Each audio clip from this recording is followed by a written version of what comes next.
Well, good morning, everyone. My name is Jack, and I am an alcoholic. I come to you from Hagerstown, Maryland, where I am a member of the cleverly named Hagerstown Group of Alcoholics Anonymous. Our group is the third oldest group in the state of Maryland, and when our group was started, if you had one town, you had one AA meeting. And who knew that a few resentments and a couple of coffee pots later, we'd have 15 groups and 50-some meetings. But that's the way we grow in AA. And I am a member in good standing in my group, and by that I mean I have a sponsor. My sponsor has a sponsor. I sponsor people. I have a service position with my group, and we meet on Mondays, Thursdays, and Saturdays, and when I'm in Hagerstown, that's where you'll find me, at the meetings of the Hagerstown group on Mondays, Thursdays, and Saturdays. I want to thank the committee for allowing Doug to invite me here to be with you all this afternoon. I'm looking to see if Doug's in the room. Doug, are you in here? Okay. See, he's right up here in the middle of the thing, hiding behind this guy. It's important that you know who's responsible for my being here. Because if I say anything in the next 2.5 hours that offends you, then you take that up with Doug, because he's the one that's responsible for my being here. I want to thank Grant for picking me up at the airport on Friday and entertaining me. He took me to see many of the historical sites, although I really wasn't sure about that place with the neon lights that said cold soda and hot women, but I guess it's an old establishment here in Ottawa, and I'd asked to see what was going on here. My dad was an alcoholic. I tell you that not because it's got anything to do with me being an alcoholic, but my dad was married to my mom for 30 years before they divorced, and my mom's 93 years old, and I called her this morning to remind her where I was, and just, of course, say hello and tell her I loved her, and she said, "You're in Ottawa, Canada?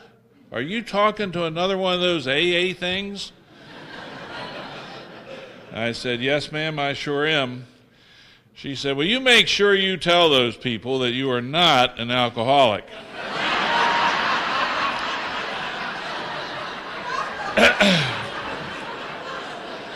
You see, my mom knows what an alcoholic is. She was married to one for 30 years, and she's sure I'm not an alcoholic, and quite frankly, I'd like to listen to my mom. I think it's about time I started listening to her. I mean, it is entirely possible I have overreacted to this whole thing.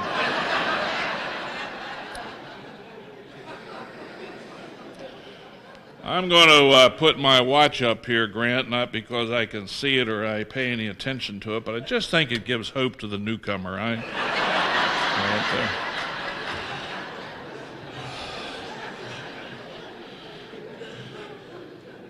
I want to thank Daniel's taping service, and I'm going to need an extra copy of this lead. I talked to a guy that's got 30 days that I sponsor, Terry, this morning, and I reminded him where I was, and he said, "Well, could you bring me a copy of your lead?" And I said, "Well, sure, and I don't know what Terry's going to do with this because he doesn't pay attention to me when he's sitting right across from me, so... But I told him I'd bring one, and so, we have hopes. I began to drink. I was 15 or 16. I really don't know why I waited so long, but it certainly, I'm sure, did for me exactly what it did for you. And when I had enough alcohol in me that I felt the effect of alcohol, I knew why my father drank. It was a shame that he couldn't control his drinking like I could, but I knew why he drank, because obviously it did for me what I think it probably did for you, and that was alter my perception of the reality of my life. Allowed me to do things I was not able to do when not drinking. And I tried to drink as often as I could after that first experience. Of course, I mean, when you're 15, 16, you can't drink as much as or as often as you'd like to, but you can certainly spend time planning on getting it and who's going to get it and how much you're going to get it and how much it's going to cost and whether you're going to get enough and what happens if you run out and all the stuff that goes into planning on drinking. And I used to say that alcohol and drinking didn't affect me when I was younger, but as a result of good sponsorship, I am required to tell you that I spent 5 years in high school. And I used to think it was because of bad breaks and misunderstandings, but I now know it was because of the drinking. And when I got out of high school, I went to the local community college in our town, and I guess it was between the first and second year I was there, a good friend of mine and I, Bill, my good friend, and I were going to drive to California. And we got 12 cases of beer and put them in my car, and we each packed an overnight bag, and we had everything you needed to go to California. But the day before we were to leave, we were going to leave on August the 1st, and on the day before that, his father told him he couldn't go. And I'd quit my job that I had, my summer job. I had a pocket full of money. To Bill's credit, he gave me his interest in those 12 cases of beer. As some of you may know, the state of Maryland has a part of its whole eastern border is on the Atlantic Ocean, and we have a resort community there called Ocean City. So I took my 12 cases of beer and my pocket full of money, and I went to Ocean City for the month of August, where I lived as a bum, pretty much, because I didn't have a job. I stayed in the basement of hotels where I knew people who worked as bellhops and clerks, and I ate leftover restaurant food at restaurants where people I knew who were waiters and waitresses and bartenders. And so I didn't pay anything for room and I didn't pay anything for board, and I had my 12 cases of beer, and when they ran out, then I had that pocket full of money to keep drinking for the rest of the month. And I had a great month in Ocean City, and I enjoyed myself so much that I decided I wanted to work in Ocean City the following summer. But I'm a keen observer of my surroundings, and it became readily apparent to me that if you drank like I drank and acted like I acted over the course of a summer, it really didn't make any difference if you were a lifeguard or a beach boy or a waiter or a waitress or a bartender or a clerk. It didn't make any difference. You were likely to get arrested. And I didn't want to get arrested, but I did identify a group of people who drank like I drank and behaved and acted like I behaved and acted, and they were not getting arrested. And these were the members of the Ocean City Police Department. So I became a police officer.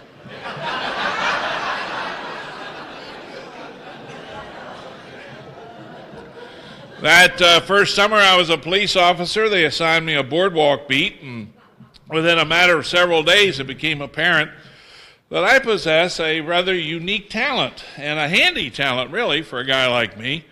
I can spot an underage drinker from about 100 yards. And I would identify my target of opportunity, and I would approach them and establish that indeed they were underage. And I would ask what they had in the cooler, and they would tell me they had some Coca-Cola and Tupperware full with some tuna fish in it and half a loaf of bread.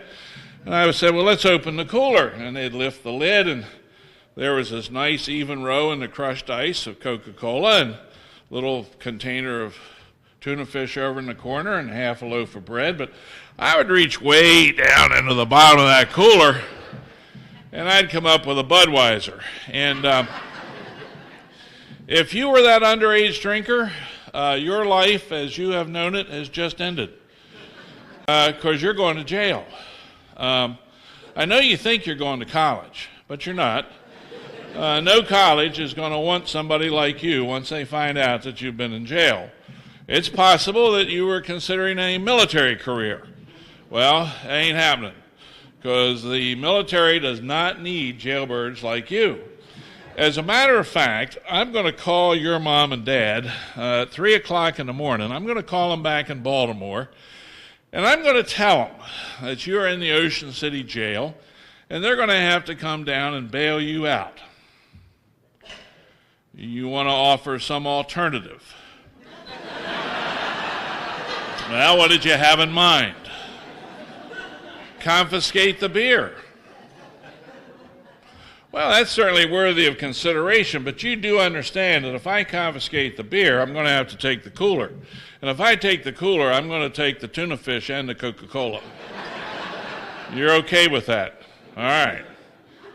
All right, well, you're going to have to promise me that you are never, ever going to do something like this again in Ocean City. You promise me? Okay, you're free to go. Now, it's really hard to walk a beat when you're dragging a cooler full of beer behind you. So I had to work out a deal with my lieutenant and my sergeant, and they would come with their patrol car, and they would pick up the coolers as I accumulated them. And then at the end of the shift, I would meet them at the parking lot, and if I'd gotten any wine or whiskey, I would give that to them, and I would take the coolers and the beer and the Coca-Cola and the tuna fish. And I had a really good summer that summer. I drank every day. I didn't buy anything to drink the entire summer, and I didn't get arrested, and that's my idea of a good summer. So I went back for a second summer, and that second summer they gave me a squad car, my own police car with lights and sirens, the whole works. And it was one of those big old Ford Crown Victorias, got a big old trunk. You can get 3 bodies or 5 coolers in the back of one of those things. And I really didn't need my sergeant and lieutenant like I did the previous year, but they maintained a keen interest in my activities, and they would meet me at the end of every shift, and I would give them the whiskey and the wine, and I kept the coolers. And if you came to Ocean City and you were a friend of mine, or even you didn't really have to be a friend of mine, you could be a friend of a friend of mine. If you needed a cooler, I'm your guy. I got coolers stacked up to the ceiling on my back porch. You take your pick. I have a no return policy. I don't want them back. Take all the coolers you want. I had a good summer that summer. Drank every day. Didn't buy anything to drink the whole summer. And I didn't get arrested, so things seemed to be going well. So I went back for a third summer. Now, what I'm about to tell you is an event that really changed the course of my life. It was 3 o'clock in the morning, and I stopped a car on the beach highway for drunk driving. Had the driver out of the car. He was obviously drunk. I was writing him up, and he said to me, "You don't know who I am, do you, officer?" And I said, "No, I don't." He said, "Well, I am the state's attorney for Worcester County, the county you're standing in right now." Well, I'm a college kid. I didn't know what a state's attorney was. Well, I found out later they're the prosecutor, but I didn't know that. I'd never seen one, never met one, never heard of one. So I said, "Well, good for you. Sign the ticket."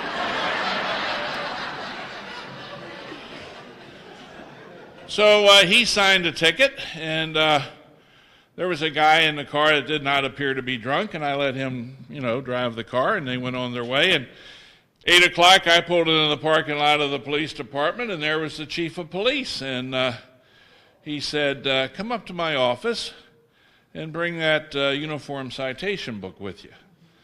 Now, these were the first words that the chief had spoken to me all summer. I thought, this is a good thing. I'm about to get recognition for a job well done.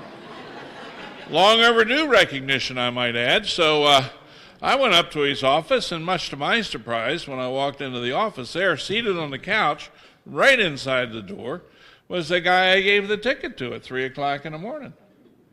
The chief said, "Give me that ticket book." I gave him the ticket book. He flipped it open to the ticket. He handed it to the guy on the couch. The guy on the couch took out a pen and he wrote across the face of that ticket, "Case dismissed," and signed his name. Well, it was at that moment I decided I wanted to be a lawyer, and if I could be one of those state's attorneys, I definitely wanted to be one of them, because if you drank and drove like I drank and drove, the ability to dismiss traffic charges with a stroke of a pen was going to come in mighty handy. And so I went to law school, and when I got out of law school, I went back to my hometown, Hagerstown, and began to practice law. And I'd been there maybe 8 or 10 weeks when it became apparent to me that they were seeking an assistant state's attorney for the state's attorney's office. And I went right over, because this is what I wanted to be. And here I am, answer to your prayers. When would you like me to start? Now, what I'm about to tell you is what I thought I heard them say. And you may have experienced this in your own life, that turns out that many things that I thought I heard said in my life have never been said. Many things that I thought I saw happen have never really happened. I just thought I saw them happen. I got a problem with perception. I got a hearing problem. So this is what I thought I heard them say. "What? Are you some kind of an idiot? You just got out of law school. You've never been in a courtroom. You've never tried a case. You've never impaneled a jury. You've never examined or cross-examined a witness. We don't have any time to train you. Get out of the office." That's what I thought I heard them say. Now, in reality and in truth, I think what they said was, "The position has been filled." But I heard what I heard, and I'm very sensitive, and I don't suffer well, and I was offended, and I was upset, and now as a result of good sponsorship, I know I left there with a resentment, and an alcoholic with a resentment can do quite a bit, and so we elect our prosecutors back in Maryland, so I went off and found a guy who wanted to be state's attorney. I ran his campaign for state's attorney. He got elected state's attorney. He made me deputy state's attorney. Now, when you get to be state's attorney, they give you a badge, and with that badge comes a badge case. And in that badge case, there's a clear plastic window where you put your driver's license. And so when they pull you over and ask to see your license and registration, you just exhibit your badge case. And in that badge case, they don't look at the driver's license, they look at the badge. "Oh, the badge officer? Deputy State's Attorney, Washington County." "Oh, no, sir. No, I'm not upset that you stopped me. You are merely doing your job." "Yes, sir."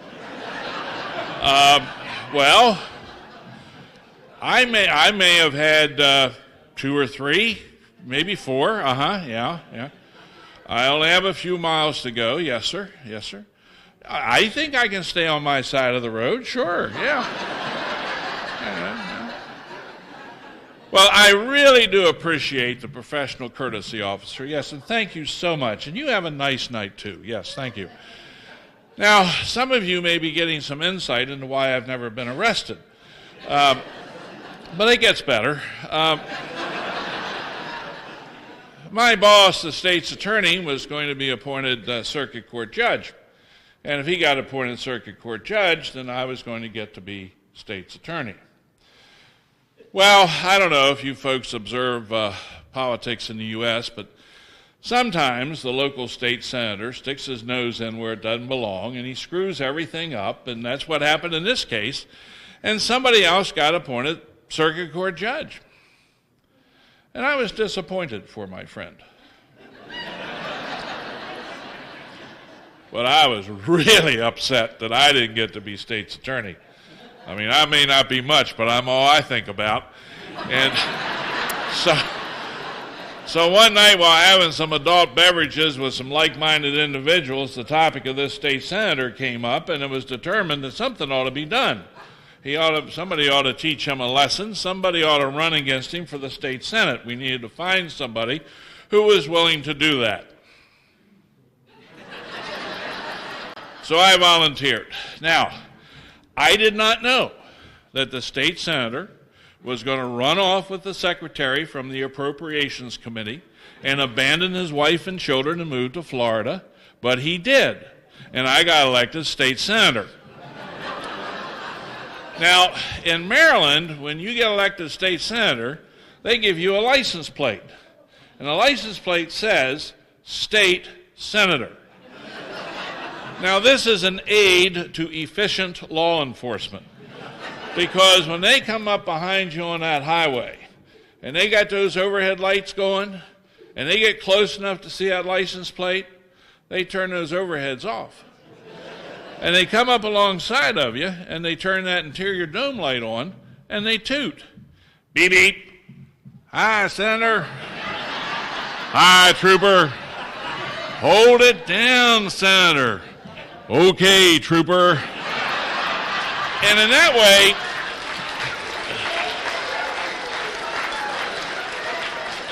you don't have a lot of members of the Maryland State Police tied up along the highway with members of the General Assembly when they could be out arresting real crooks. Now, that guy that got appointed circuit court judge, he didn't like the job, so he quit. And I'm state senator, so I go over to see the governor. I'd like you to appoint my friend, the state's attorney. I'd like you to appoint him circuit court judge.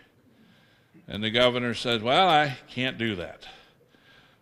Too much adverse publicity associated with that last appointment up there in Hagerstown. So I will not appoint your guy. However, if you'd like to be circuit court judge, I'll appoint you. Well, it's a 15-year term, and there were only 2 of us in the community, so I became circuit court judge. Pretty scary, isn't it, Grant? Yeah. Yeah.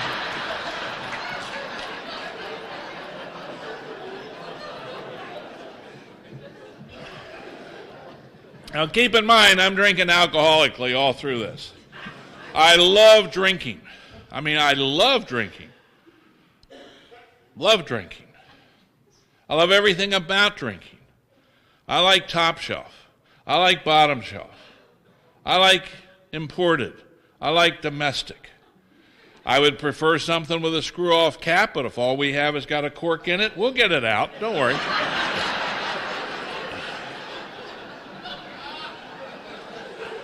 But if you came up to me with a brown paper bag and shoved it at me and said, here, Jack, take a pull on this, I wouldn't ask you what's in it. You wouldn't have offered it to me if it wasn't good. Good stuff. Good stuff. I love the neon lights. I love the way the light plays off the back bar mirror. I love the shape of the bottles. I love the colors. I like the sawdust. I like the peanut shells. I like the smell of stale beer and urine. I love it all. All of it. And you know, sometimes you have folks over to your house for a party and you're cleaning up afterwards and there's some cans sitting around and, ooh, this one's got a little something in it. And, oh, what was that? Yeah, cigarette butt. You're right. Yeah. I thought there were some cigarette butt drinkers in here last night, and I see you came back. All right. Well, my beverage of choice was Jack Daniel's Black Label on crushed ice with a twist of lemon. That was wonderful. But I do admit to having had a love affair with the Gin Martini. I don't know any place else that you can get big olives like that. And but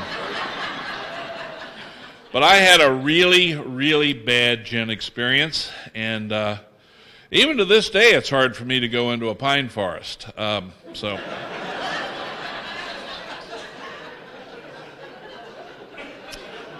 April the 7th, 1982, a local attorney and myself were going to go out to get drunk. I told my wife we were going out to dinner, but he and I knew we were going out to get drunk. This was not one of those occasions when I accidentally allowed myself to be overserved. We were going to go get knee walking, snot flying drunk, and we did. We got really drunk. And we ended up in a honky-tonk there in Hagerstown, and had I known that this was going to be my last drink of beverage alcohol, I can assure you that I would have ordered something else. And if I'd had any idea, the remotest idea, that I was going to be invited and come here to Ottawa and talk to you fine folks about my last drink of beverage alcohol, you can rest assured I would have ordered something else. Because there's a considerable amount of embarrassment about all this, and a great deal of shame also associated with it.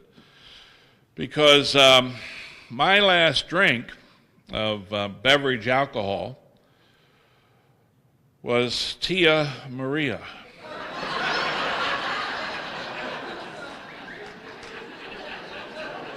How do you think I feel? Yeah. Now, there are folks in here this afternoon I know who are saying to themselves, what in the heck is Tia Maria? Believe me, you don't want to know. You do not want to know. I beg of you, do not go back out for Tia Maria. You will be sorely disappointed. Now, my wife is a school teacher, and she teaches elementary school. And my guess is here in Canada, your elementary school children are like the ones back in Maryland. I mean, they're just covered with germs. And those germs get on the teacher. And the teacher brings those germs home, and then the spouse gets the germs. And I got up the next morning, I had flu. I couldn't believe it. Those pesky little kids had done it to me again. And, but we go to work. If we can go to work, we go to work. And I did go to work that Thursday. And the next day was Good Friday before Easter, and the courthouse was closed. And so I was home with the flu, and I developed that upset stomach that frequently goes with flu. And by Saturday morning, I had developed that lower tract of stress that frequently goes with flu. And if you got that lower tract of stress combined with that upset stomach thing going on, that's going to hone your decision making down to a fine edge, because I didn't know whether to kneel or sit or sit or kneel. And on at least one occasion that weekend, I made the wrong decision. But if my wife was here, you could talk to her about that. But I'm going to go ahead, and on Sunday was Easter, of course, and then on Monday, I was dehydrated from all that kneeling and sitting that I'd been doing. And so they put me in the hospital. And that night, my abdomen became distended. And then they did an emergency laparotomy on me, and they opened me up, and they found my abdomen was full of peritonitis, gangrene. And while they were trying to clean that up, my liver was enlarged, and the enzymes were out of whack. My pancreas was digesting itself, and my kidneys quit, and then my respiratory system quit. And so things weren't looking real good for the home team. And I was in intensive care in Hagerstown Hospital for 3 weeks. They got me off the respirator, but they couldn't get my kidneys started, and my liver was still out of whack, and my pancreas was still digesting itself. And so they determined to send me down to Johns Hopkins Hospital in Baltimore, which is a very fine medical hospital. They told my wife they were sending me down there to die because they didn't think there was anything more that could be done for me. My condition was continuing to deteriorate. I was glad they hadn't told me that. I would have found that discouraging. I knew people who had gone to Johns Hopkins and they had lived, and I knew people who had gone to the Hagerstown Hospital and they had died, so I was feeling pretty good about going to Hopkins. And so I went down to Hopkins, and for about 2 weeks they did everything but hang me by my thumbs. And my belly button birthday is May the 14th, and on May the 13th they came into my room, these learned physicians, and before they could say much of anything to me, I said, I got to have a day of rest, guys. I can't take it anymore. And they said, well, the reason we're here, Judge, is to tell you that we've done everything we know to do. We've submitted your case to the internal medicine department here at Hopkins, and we cannot even get a majority vote. So we don't know what else to do for you, and so we will give you a day of rest tomorrow. And so I turned 40 on May 14th in the Johns Hopkins Hospital. And on the 28th day of May, I was discharged from Johns Hopkins Hospital. My kidneys started back up again. My liver returned to normal range. Pancreas stopped digesting itself. And when you're in a hospital like that for 7 weeks, they like to talk to you about the do's and don'ts before they send you home because they don't want you coming back. But if you got an undiagnosed illness, they really don't know what to tell you. And in my case, they just said, Judge, we suggest you don't get it again because it might kill you. And I think it's much better to survive an undiagnosed illness than to die of a known cause. That was my position then. That's my position now. I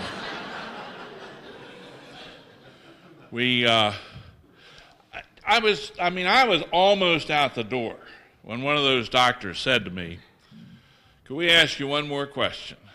"What's that?" "Do you drink?"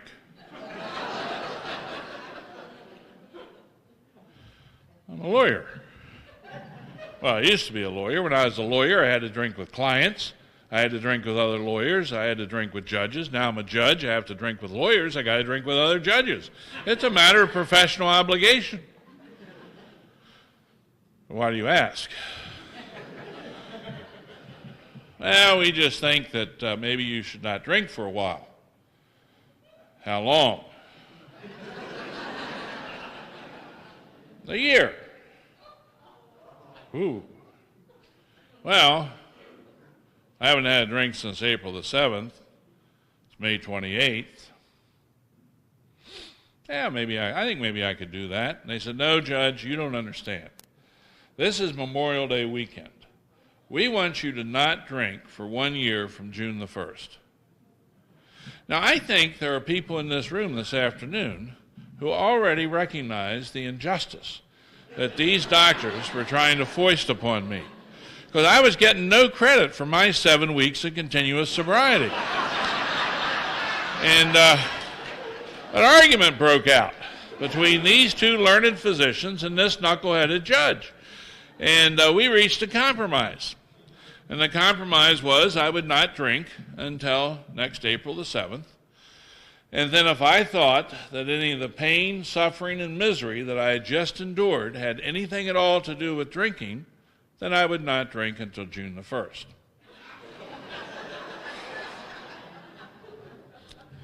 So I walked out of the Johns Hopkins Hospital into the most insane period of my life. Not drinking and not changing.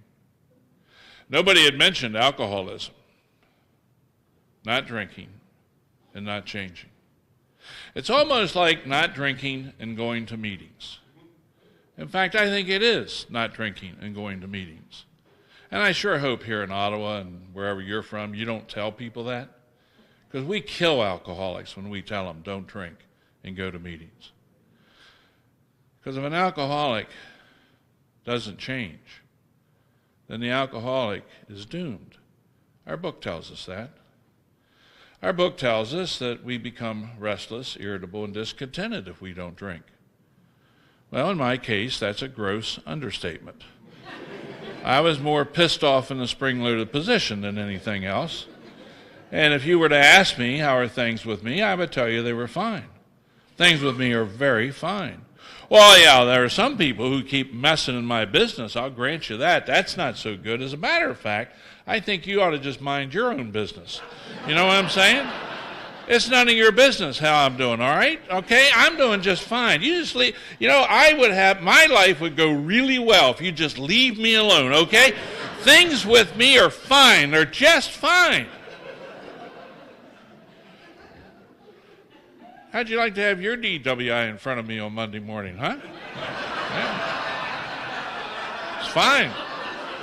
Fine.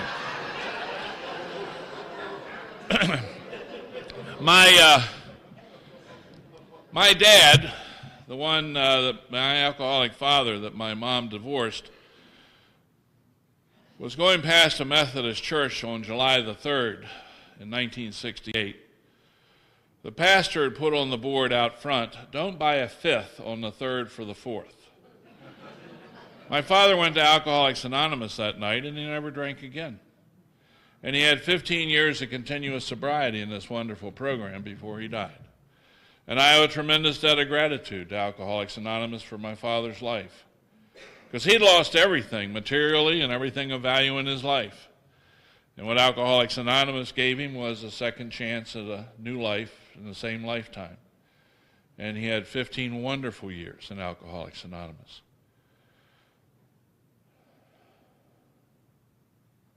Two of my friends, Ken and Bob, who were members of Alcoholics Anonymous, knew my dad had 15 years sober when he passed, and they were also watching me die of untreated alcoholism, not drinking and not changing. And Bob came to me and he said, "You know, Jack, in Alcoholics Anonymous, we have this book that we call the Big Book, and I was wondering maybe you'd like to read it to find out about your dad's disease." Clever guy, that Bob. I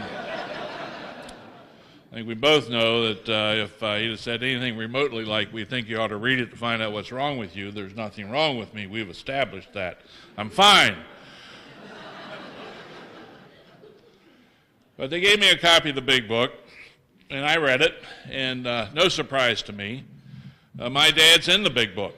My dad was a real alcoholic, as defined by the Big Book. I expected to find him in there, and he was in there. However, much to my surprise, I found me in there.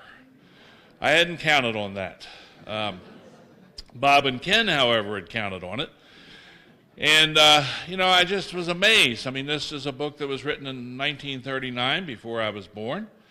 And yet they know and knew more about my life and my life experiences than I did. And I was just astonished by that. And so I went to Ken and Bob, and I was willing to concede to them that there was a possibility, a remote possibility, but a possibility nonetheless, that I may have contracted a very mild case of alcoholism, but we'd caught it just in time. Well, that was really all they needed. And they began to come to my chambers every Friday, that is my judge's office, every Friday at noon, and they would bring a brown bag lunch with them, and they would bring their big books, and I had my big book. And we would have our lunch, and we would pray the Serenity Prayer, and we would read the Big Book. And Bob and Ken would explain to me the importance of what we had read, and I would explain to them as Jack sees it.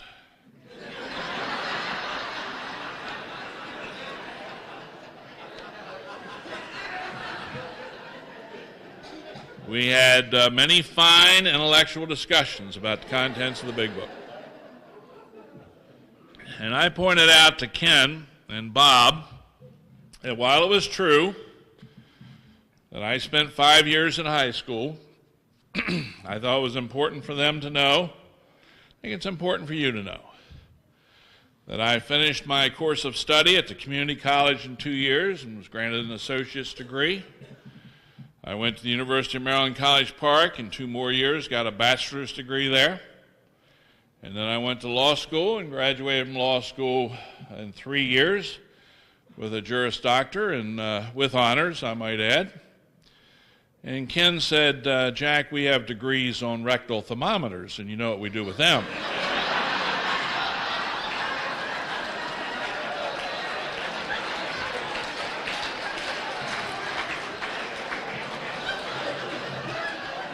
Now, I have heard that a lot since I've been in Alcoholics Anonymous, but I had never heard that before. And he said this in my office.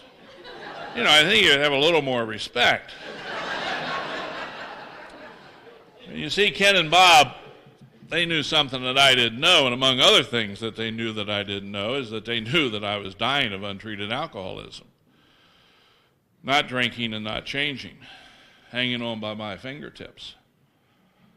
And if something didn't happen, then I was going to die. They were willing to risk offending me because they knew I'd been offended before, and they knew that I would get over being offended. And they were willing to risk making me angry because they knew that I'd been angry before.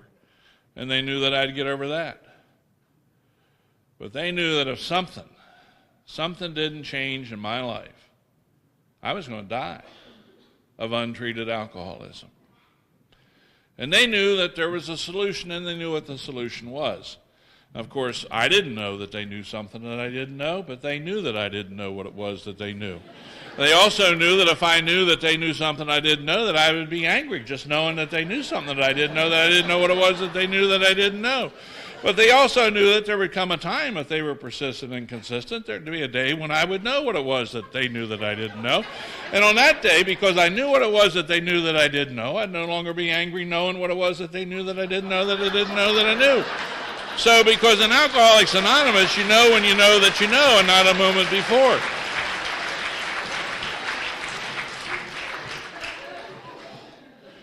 Now, if you followed any of that, you're in the right place. And if you found it to be the least bit confusing, you're still in the right place. Just means you don't know. December 22nd, 1989 was a Friday. The courthouse was closed for Christmas, so we couldn't have our big book meeting. I should say here that when I was drinking, my wife and I were separated on 3 separate occasions, and there were women involved. And after I stopped drinking, my wife and I were separated on 3 separate occasions, and there were women involved. I think that's pretty conclusive evidence that drinking had nothing to do with any of those 6 separations. But alcoholism had everything to do with all 6 of those separations, and we had no idea. None whatsoever.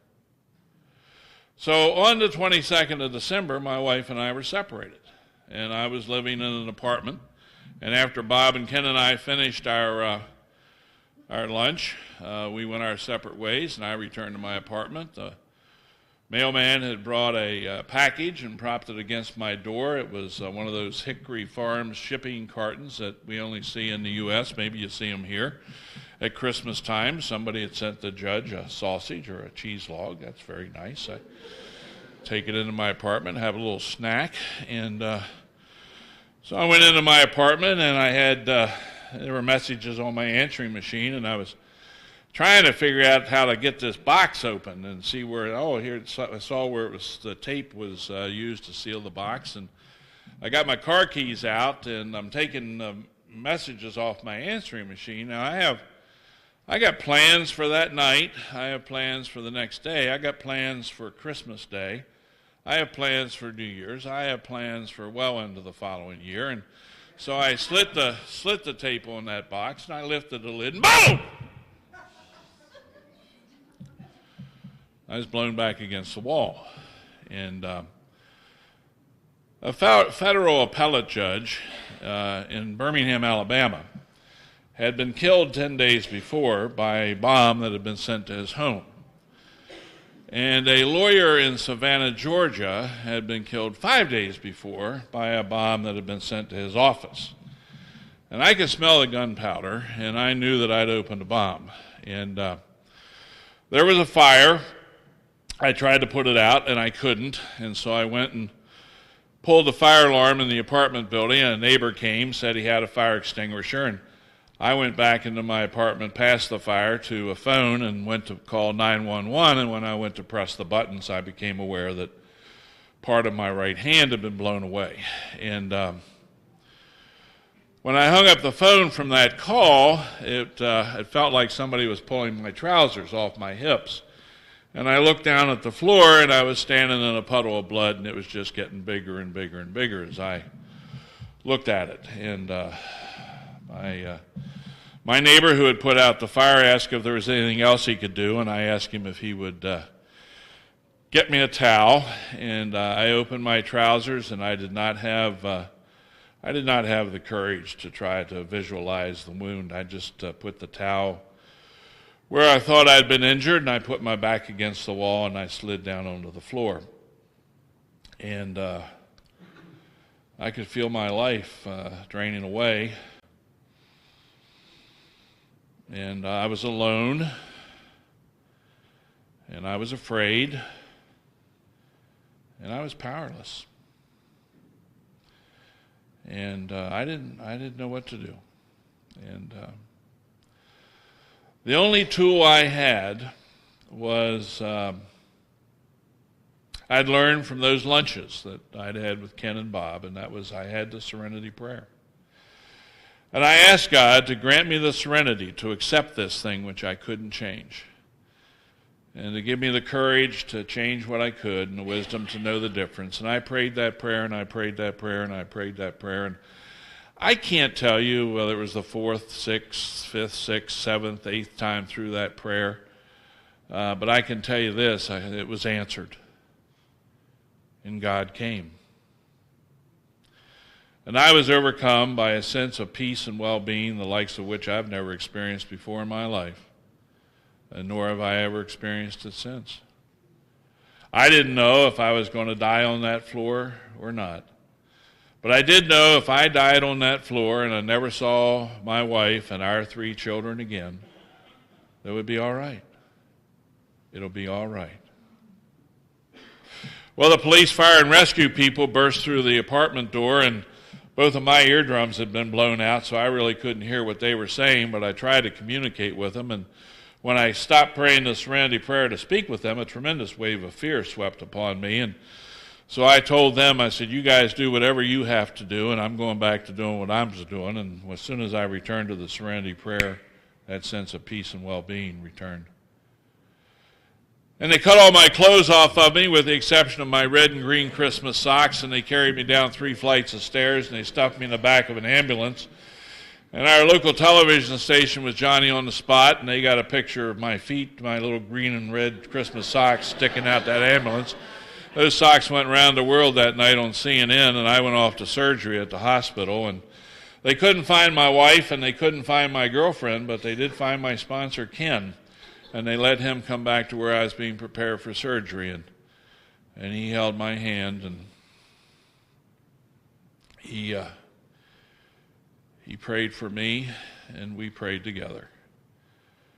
And they sent me up to surgery, and I don't know how shrapnel knows to stop when it's passing through flesh. And I can only tell you what they told me, and that is that they removed what they called a significant piece of shrapnel, not resting against, but in close proximity to my femoral artery. And had my femoral artery been nicked, you'd have a different speaker here this afternoon, that's for sure. And they sent me up to a recovery room, and when I came to, there at the foot of my bed was my sponsor, Bob. Let me say this, it's good to have a sponsor. It's really good to have a sponsor. If you're here this afternoon and you don't have a sponsor, you're new to the program and you don't have a sponsor, there are people in this room right here who are eminently qualified to be your sponsor. You ought to ask one of them to be your sponsor before you leave this hotel. We're not asking you to marry somebody. We're just asking you to get a sponsor. Get somebody to guide you along a path you've never traveled before. Maybe you're not new here. Maybe you're used here. Maybe you've been here a while. Maybe you used to have a sponsor. Maybe you and your sponsor have become estranged or grown apart, or maybe your sponsor's passed on, and maybe you're doing that I sponsor myself thing that some of us do here in Alcoholics Anonymous. You know, if you're sponsoring yourself, I don't mean to be rude or unkind, but you got an idiot for a sponsor. You need to get a sponsor, because sponsors have a way of seeing things differently. Bob's seated at the foot of my bed, and Bob's smiling. And I said, Bob, I noticed that you're smiling. He said, yes, Jack. He said, I just think it must be wonderful to know that you can't be harmed. I said, harm, Bob? I said, somebody just tried to kill me. He said, oh, I know. He said, I understand that package you opened contained 4 pipe bombs. He says 1 pipe bomb is more than adequate to kill a human being. 2 pipe bombs is kind of redundant. 3 pipe bombs is around the bend. 4 pipe bombs, Jack, you have really made somebody very angry.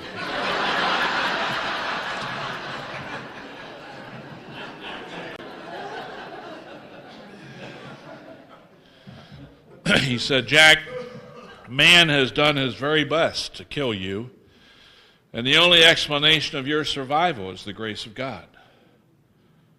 There's no other explanation. Good to have a sponsor. I wouldn't have come up with that in a million years. He said, God has spared you for a reason, Jack. God has work for you to do. I said, really, Bob? What kind of work does God have for me to do? He said, I wouldn't be presumptive, Jack, to know what's God's will for you in that regard. He said, but I do know this. He said, I know it's God's will for you to be a sober member of Alcoholics Anonymous. That means you're going to have to pray that third step prayer either with Ken or with I. You're going to have to do that fourth step inventory. You're going to have to take that fifth step with me or with Ken. You're going to have to make that sixth step decision, pray that seventh step prayer, make that eighth step list. Begin making those ninth step amends so you can live to good order in 10, 11, and 12 and to be of maximum service to God and to your fellow man. Good to have a sponsor. I wouldn't have come up with that either.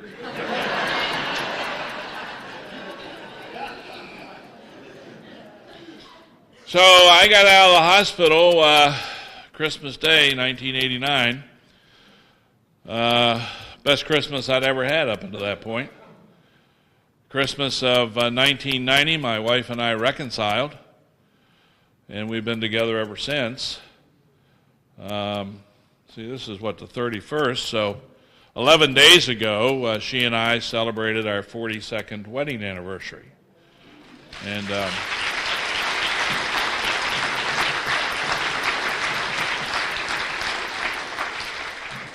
if she were here, you'd probably want to give her a chip for that.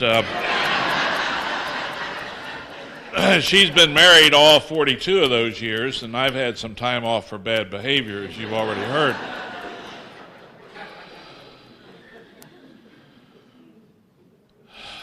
Walked out of that hospital and started taking action on the program of recovery of Alcoholics Anonymous. Up until that point, Alcoholics Anonymous was an intellectual exercise for me. It was theoretical.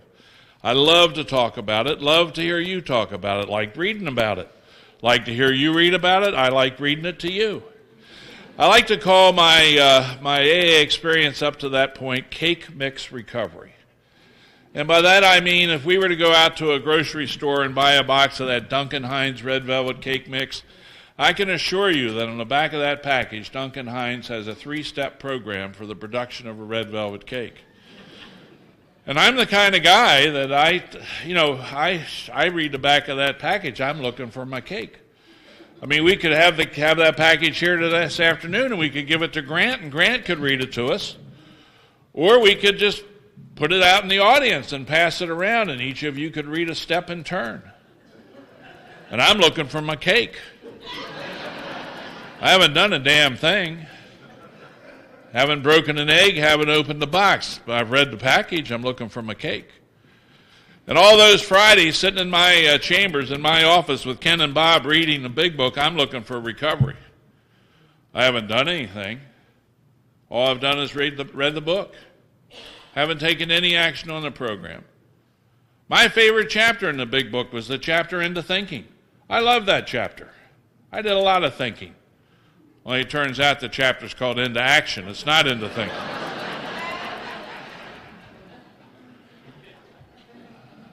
You know, in the big book, Alcoholics Anonymous, it says that my problem is not drinking. Alcohol is a symptom of my problem. My problem is I don't know how to live sober. When I'm not drinking, my problem centers in the mind. I don't know what you do in your mind. All I do in my mind is think. Think.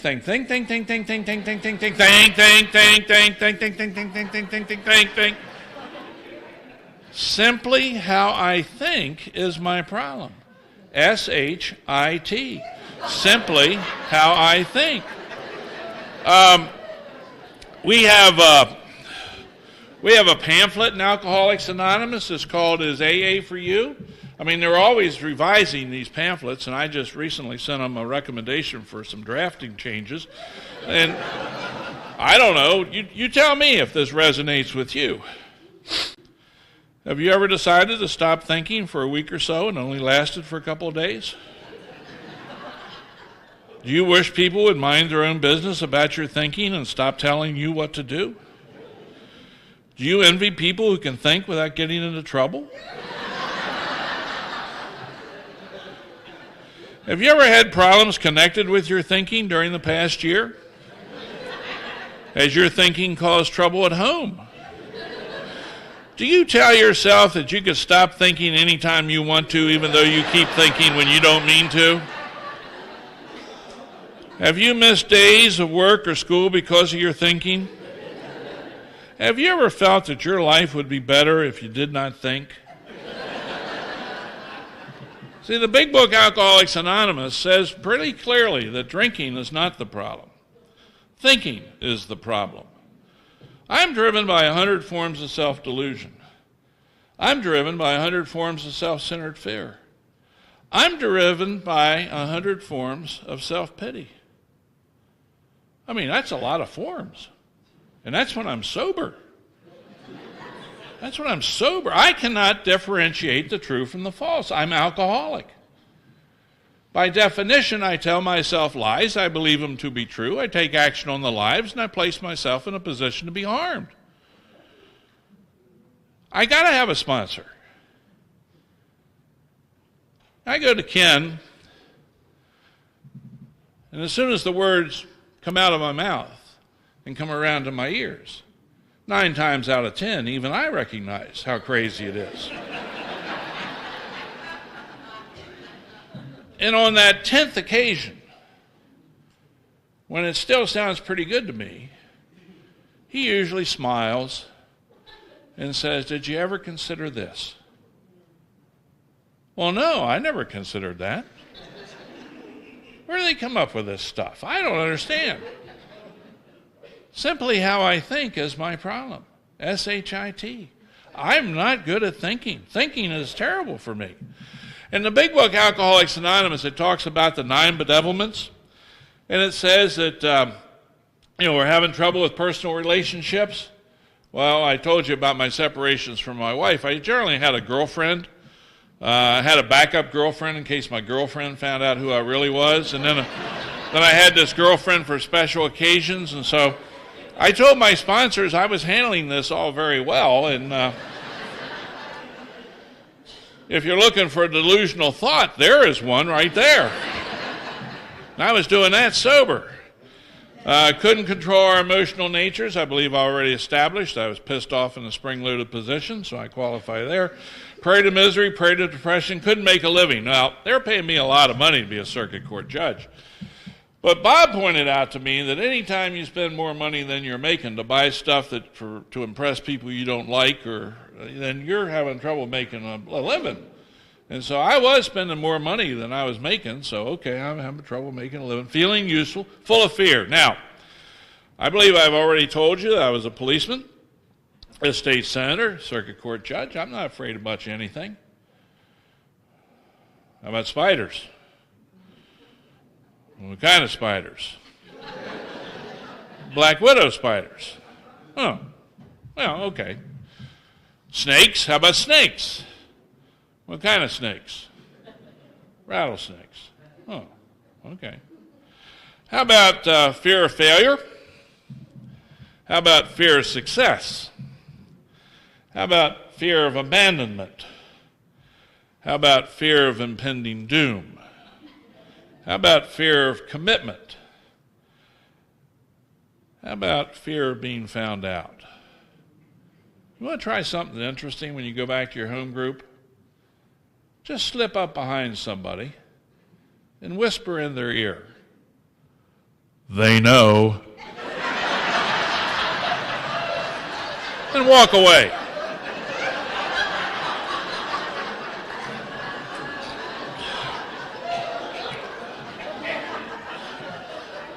See, Alcoholics Anonymous was all about my learning how to live a transparent life.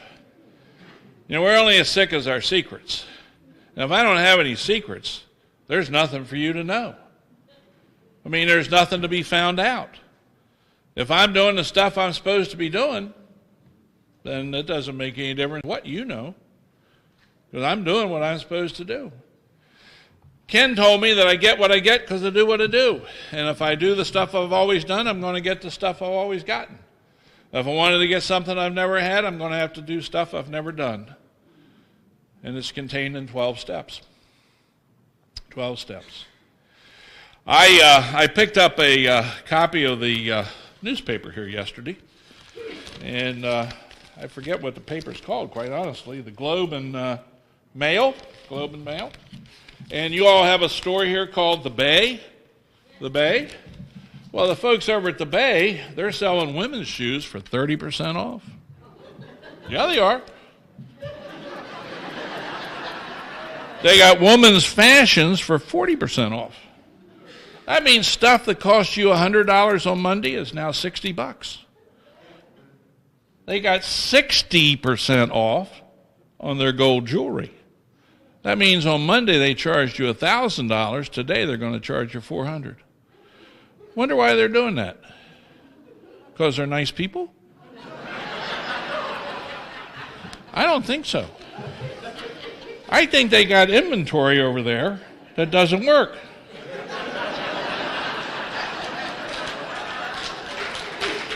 And if you're over in Calgary, you can take 70% off their china. That means stuff that cost you $1,000 on Monday going to cost you $250 today. Now, they're getting rid of inventory that doesn't work. And they do that because they got good stuff coming. See, they're getting ready for Christmas, and they got to get rid of this stuff. You look in here, they got 70% off all summer stuff. All summer items, 70% off. What are they going to do with that after you don't buy it at 70% off? Well, they may reduce it to 80 or 90% off, and then they'll bundle it all up and they'll ship it off for the rag pickers because they got to make room for the good stuff that's coming. And I'm full up to here with all of the garbage of my life, and I'm asked to make a moral inventory, a fearless and thorough moral inventory of myself, so I can begin to uncover, discard, and get rid of. Uncover, discover, and discard the stuff that's blocking me from the sunlight of the Spirit. And I don't know what that means because I've never experienced it. I've never done something like that before. But the nice thing about the big book of Alcoholics Anonymous, it says we're only going to inventory the three most common manifestations of self. We're going to inventory resentment / anger. We're going to inventory fear. And we're going to inventory our sex relations. That's it. Now, back in Hagerstown, Fellowship Hall, one of our large groups, they have 27 character defects listed on the wall for use and help in your inventory process. I don't know where they got them. They're not in the big book. Down at Serenity, another large group in Hagerstown, formed as a result of a resentment in a coffee pot, they've got 28 character defects listed on their wall. You'd be surprised the number of alcoholics that travel back and forth between Serenity and Fellowship Hall trying to figure out what's that 28th character defect they got down there at Serenity that they don't have out at Fellowship Hall. I went to a men's retreat one time. Father Roger, he had a bunch of character defects with him, and I took his list and compared it to Serenity's list, and I came up with another 22 character defects, which I've got a list of 50. 12 and 12 has a list of the 7 deadly sins. Now, personally, 3 sounds a lot better to me than 7. I don't know about you. 3 sounds better to me. But if you're really interested in doing a lot of work and making this really confusing for yourself, see me after the meeting. I'll give you my list of 50. I'm told you can find a list of 100 on the internet if you really search hard. But I think it's a lot better just to do the 3 most common defects of character, the 3 most common manifestations of self, and then sitting down with somebody else and just talking about it. And you know what I found out? I'm just not that good at being bad. I'm just not. I've done a lot of 5th steps with a lot of guys. I've yet to meet the guy who was that good at being bad. We do stuff. Yeah, sure, we do stuff. We're not proud of it. We're embarrassed by it. We're ashamed of it. But we did that stuff when we were acting under the influence of alcoholism. A lot of stuff I did that I'm ashamed of, I did while I was sober. I mean, if we brought Sister Mary Margaret in here and gave her a quart of wild turkey, she'd do some bizarre stuff. It's not necessarily about the stuff I did when I was drinking. It's the stuff I just did under the influence of alcoholism. And what we have here is a new way of life, a design for living that really works. I mean, these 12 steps, spiritual in nature, practice a way of life, will remove the obsession to drink, and that's a good thing. That's a really good thing. But more importantly than that, they will render the sufferer, and that's me, I am the sufferer, will render the sufferer happily and usefully whole. And it turns out that that's the very thing that I was looking for in a bottle all along, to be happily and usefully whole. See, my problem is not drinking. My problem is sobriety. I never learned how to do sober. I'm an alcoholic. I have to concede to my innermost self that I'm alcoholic. And as an alcoholic, I am not like those folks out there. I'm like you folks in here. And we gather up together like this so we can go out there. We're asked to be in this world. We're just not to be of that world. Stuff that people do out there, 90% of the people seem to do it with impunity. And I want to apply their principles to my life. And they will not work for me. Anger and resentment, the dubious luxury of normal people, kill me. Kill me. When I'm offended, I am in serious trouble. I need to take a look at me and see what's going on. Because as an alcoholic, I cannot afford to be offended. I cannot afford to be angry. I cannot afford to be resentful. The book says, well, we're not doormats. It has got nothing to do with being a doormat. Do I want to be right or do I want to be happy? Book says I'm guaranteed happy, joyous, and free if I do a few simple things. Not easy things, mind you, but a few simple things. I'm happy, joyous, and free today. If you're here today and you're not happy, joyous, and free, get with your sponsor. Talk with him or talk with her. Find out what it is that you're doing that you shouldn't be doing. Or find out what it is that you're not doing that you ought to be doing. Because this thing works in 100% of the cases. It doesn't work in 2 and 10. It doesn't work in 5 out of 10. It doesn't work in 8 and 10. It works in 100% of the cases of the people who come here, who stay here, who do the deal, and who do not quit.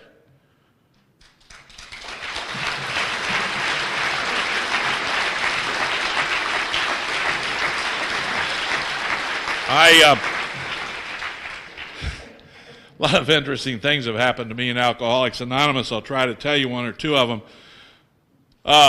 One of them, it was really a cold day back in Hagerstown. I know it gets cold in Canada, but it was cold in Hagerstown. And I saw an ad in a legal newspaper. It said, be a lawyer in paradise. And the Republic of Palau was looking for assistant attorneys general. And so I sent off a resume and went home that night. My wife said, anything interesting happened at the office? I retired as a circuit court judge as a result of the injuries I received, so I was practicing law. And I told her, no, I applied for a job in the Republic of Palau, but other than that, nothing happened.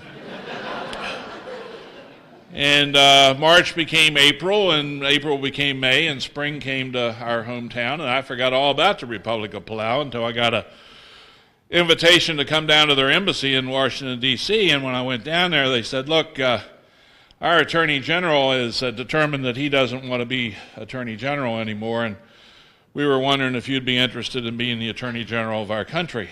And I said, well, does it pay more than the assistants? And they said it did. And so, make a long story short, I was hired to be the Attorney General of a country. They have a seat in the United Nations, and you might ask yourself, how does an alcoholic ex-judge from Western Maryland become the Attorney General of a country? Well, in my case, I answered a newspaper ad. I don't know how it's going to work out for you, but I called New York and I said, do we have any meetings in the Republic of Palau? And they said, no, we got meetings in Guam. We don't have any in Palau. I said, well, that's 2 hours by jet. That's a little far to go for a meeting. And they said, well, we'll send you a starter kit. And they did. They sent me a box of materials, anything you need. If you got a resentment in the coffee pot, this is all you need to start that meeting, a small town or a small country. And so I went off to Palau. And I was there about 72 hours, and I came aware of a guy that might know something about AA, and I called Called him up and said, "Are you a friend of Bill's?" And he said, "Yes, I am." I said, "Are there meetings here in Palau?" He said, "Yeah, we meet on Monday, Wednesdays, and Fridays up at the National Hospital." I said, "You didn't tell New York." He said, "I didn't know I had to tell New York." I said, "Well, you don't have to tell them, but they're just really interested in stuff like that." And he said, "Well, why don't you come to our meeting tonight?" And I said, "Well, I'll be there." And so, when you're going to a new meeting for the first time, you want to make a good impression. So I got all my AA T-shirts out and had them on my bed. I got this black T-shirt that says "First Things First" on it. I think we all know you don't wear black in a tropical climate. I don't even know why I brought the darn shirt myself. So I'm looking at all my white shirts that say "Happy, Joyous, and Free," "Easy Does It," "Let Go and Let God." But the little black shirt's going, "Wear me, wear me, wear me." And when that voice starts, I don't know how you get it to quiet down, but I have to do whatever it says, because if I don't do it, it's not going to let me alone. So I put the shirt on, and I go up to the National Hospital, and I find the meeting, and there are 3 Americans there and 4 Palauans, and they welcome me to the First Things First group of Koror, Palau. And Mary, one of the Americans, said, "How did you know to wear that shirt?"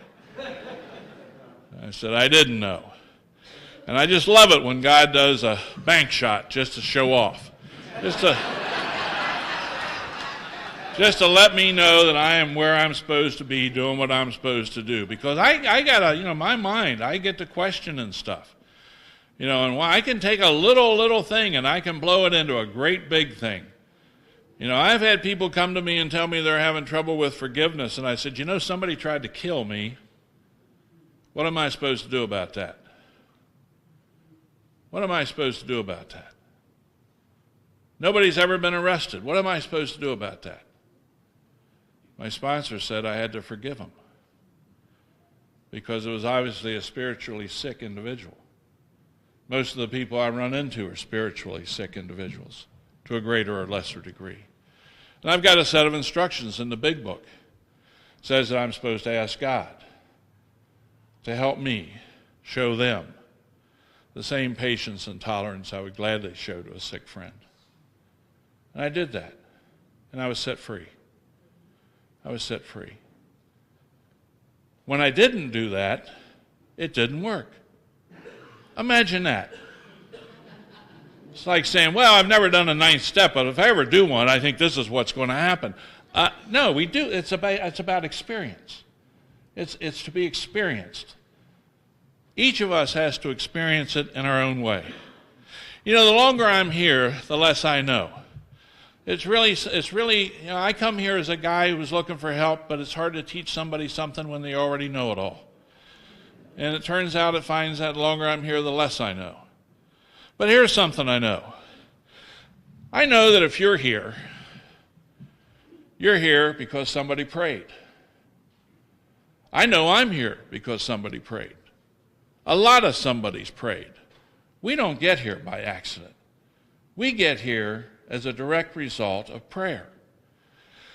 Now, you may not like that, and you may not believe that, and I really don't care, because I know it's true. And if you stay here long enough, you'll know it's true also.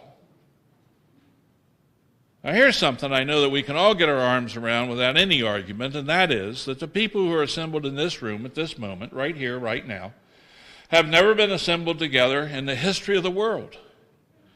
And we are never going to be assembled together again. And our book says, there is one that has all power. That one is God. May you find him now. Right here. Right now. There's somebody in this room this afternoon who had absolutely no intention of attending this meeting. And yet you're here. And you're not here by mistake. And there's some other folks here this afternoon. I don't know who you are, but I know you're here. That God has sent here to hear something. I don't know what you were sent here to hear, and I don't know if it's for you or if it's for that new sponsee that God's sending to you next week. I don't know if it's for you to take back to your home group. I don't know what it is that you've been sent here to hear. But I know that you're here. Right here. Right now. It's not a mistake. We have this pamphlet. It's called A Member's Eye View of Alcoholics Anonymous. I hope all of you are familiar with this pamphlet. I hope that all of you have read it. I hope you give it to all your sponsees to read.